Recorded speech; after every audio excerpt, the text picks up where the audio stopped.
这是各位观众朋友，大家好，欢迎您收看藏人行政中央电视台本周西藏华语新闻节目。本期的新闻要点有：达赖喇嘛尊者荣获印度纳拉辛哈拉奥纪念奖；达赖喇嘛尊者在卫赛节发表慈悲开示；司政边巴次仁出席世界维吾尔代表大会成立20周年庆典。藏人行政中央祝贺美国国会荣休议长佩洛西荣获总统自由勋章。法国议员敦促马克龙总统与习近平讨论西藏问题。驻台湾办事处游说台湾立法委员加入第11届台湾国会西藏连线。日本西藏之家在驻地本愿寺举办西藏文化节。安全部长加日卓玛出席印藏协调协会成立25周年庆典。下面请看详细内容。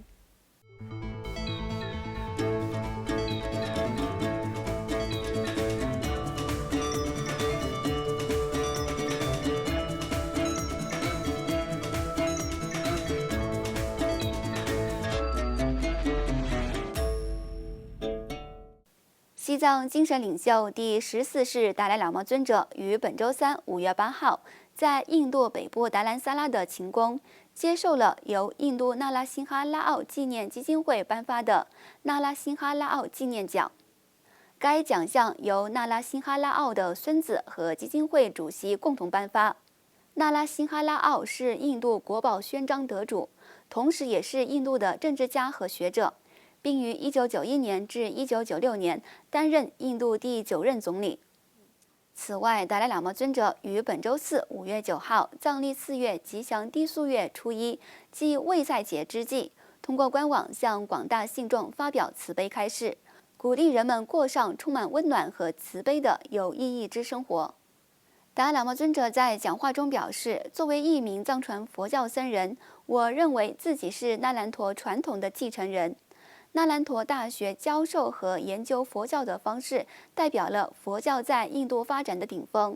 如果我们要成为21世纪的佛教徒，重要的是我们要像许多人那样研究和分析佛陀的教义，而不是仅仅依靠信仰。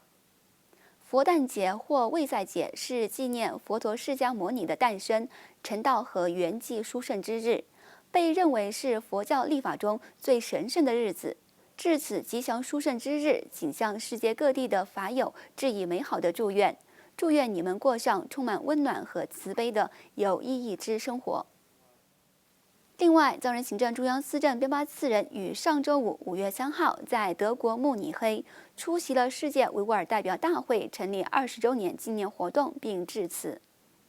司政在纪念活动上发表讲话时，着重强调了世界维吾尔代表大会创始主席额尔金·阿利提金与达赖喇嘛尊者前特使已故的加日洛珠坚参之间的历史性合作，揭示了藏人和维吾尔人在共同追求自由和正义过程中的长期伙伴关系。司政边巴次仁还感谢世界维吾尔代表大会前任主席热比亚和现任主席多里坤埃沙多年来的合作及努力，并呼吁各方共同努力，为中国带来积极变化。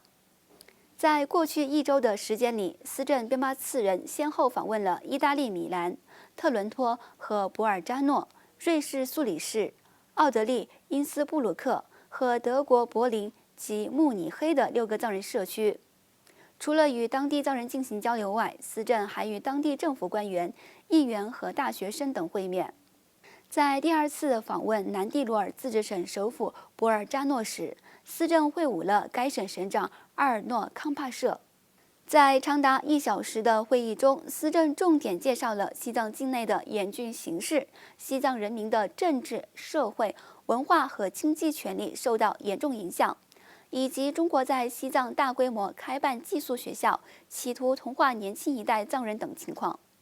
为了回应司政的具体呼吁，康巴舍省长保证将领导南蒂罗尔议会采取行动，关注西藏境内日益恶化的局势。此外，他还承诺将继续致力于深化南蒂罗尔和西藏之间的合作。司政边巴次仁还于3号晚间在当地藏人社区举办的欢迎晚宴上会见了多名藏人，以及冈瑟克洛尼亚博士和其他长期支持西藏的友人。在参访博尔扎诺著名的欧盟自助跨学科国际研究中心时，司政与该中心常驻研究人员进行了交流。随后，司政接受了该中心传播团队和奥地利广播公司在内的3家知名媒体的采访。在访问博尔扎诺之前，司政边巴次仁于上周三5月1号访问意大利米兰的藏人社区，受到当地藏人社区正副主席和民众的隆重迎接。随后出席了米兰藏人社区在格贝林藏传佛教研究中心举办的招待会。在结束对当地藏人社区的访问后，司政因特伦托市前议员、该市西藏事务主席罗伯特品的邀请，参观了宾塔赞斯卡展览会，受到该市副市长和当地藏人民众的欢迎。此外，长期支持西藏自由事业的美国众议院前议长南希·佩洛西于上周五5月3号被授予总统自由勋章。藏人行政中央发言人丹增列谢表达了祝贺。这一享有盛誉的最高平民奖项赞扬了他对美国的繁荣、价值观或安全、世界和平或其他重大社会、公共或私人领域做出的模范贡献。南希·佩洛西是美国第一位，也是唯一一位当选众议院议长的女性。她在国会任职30余年，孜孜不倦地支持着西藏自由事业。与此同时，在中国国家主席习近平访问巴黎前夕，法国议会支持西藏小组主席杰奎琳·尤斯塔什·布里尼奥参议员向马克龙总统提交联署信函，敦促他与习近平会晤时讨论西藏问题。这封由13名参议员联署签名的信函中，参议员尤斯塔什·布里尼奥强调了在习近平统治下西藏境内人权状况的持续恶化，以及西藏的地缘政治和生态环境的重要性。他进一步强调，面对该地区持续不断的冲突，达赖喇嘛尊者的5点和平计划比以往任何时候都显得更加重要。他还强调，恢复藏中对话和尊重西藏人民的权利必须成为法国对华战略的核心。另外，藏人行政中央驻台湾办事处与西藏台湾人权连线联合于3月29号开始至5月3号，相续拜会了台湾立法院第11届立法委员。在祝贺新晋委员的同时，感谢前任委员们长期以来对西藏自由事业的支持，并呼吁新晋委员们加入台湾国会西藏连线，继续加强台藏之间的良好关系。3月29号，驻台代表格桑坚参率领办事处秘书长米久玉珍、西藏台湾人权连线理事会秘书长扎西次仁和工作人员，拜会台湾立法院第10届立法委员暨台湾国会西藏连线副主席洪胜汉委员，并商议了在5月17号第11世班禅喇嘛失踪29周年纪念日举行台湾立法院第11届国会西藏连线成立仪式，以及派遣西藏台湾人权连线理事会秘书长扎西次仁专赴达兰萨拉，邀请藏人行政中央嘎夏和西藏人民议会议员出席成立仪式等事宜。从4月1号开始，驻台代表格桑坚参和相关人员相续拜访了台湾立法院第11届立法委员黄捷、王定宇、沈博阳、邱志伟、张雅玲、陈佩玉等民进党立法委员。另外，为了让台湾立法院其他政党的立法委员加入国会西藏连线，驻台代表格桑坚参和秘书长米久玉珍于4月15号开始，还拜访了台湾民众党立委陈昭姿以及民进党立委邱意莹、范云等包括国民党和民众党等党团的多名委员。在拜会上述委员时，代表格桑坚参感谢委员们长期以来对西藏自由事业的支持，同时呼吁新旧委员们加入台湾国会西藏连线，继续支持西藏人民。30多名台湾立法委员表示期望加入第11届台湾国会西藏连线。